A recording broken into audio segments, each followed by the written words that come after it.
Et en 2003, tu as écrit Après l'Empire sur la décomposition de l'Empire américain au moment où tout le monde ne parlait que d'hyperpuissance. Alors, tu as publié en juin dernier un livre de géopolitique sur le conflit ukrainien qui s'appelle La Troisième Guerre mondiale a déjà commencé.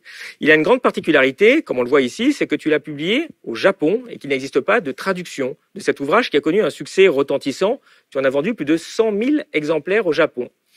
Tu as attendu un certain temps avant de t'exprimer en France, d'abord dans Marianne, puis par un entretien qui a été très lu dans Le Figaro, puis plus récemment sur Europe 1 ou LCI. Donc on a voulu t'inviter pour prendre le temps afin que tu développes tes visions très originales sur le conflit ukrainien.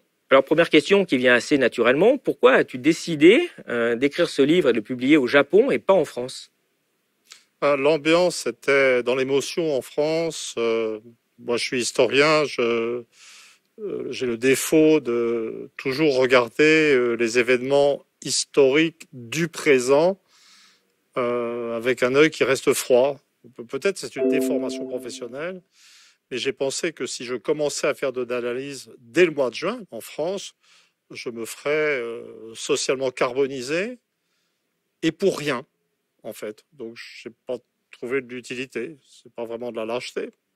Le Japon, c'est différent. Le Japon a une histoire de conflit avec la Russie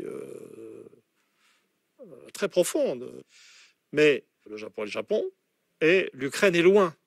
Donc ça n'est pas la guerre se passe en Europe, la guerre se passe loin.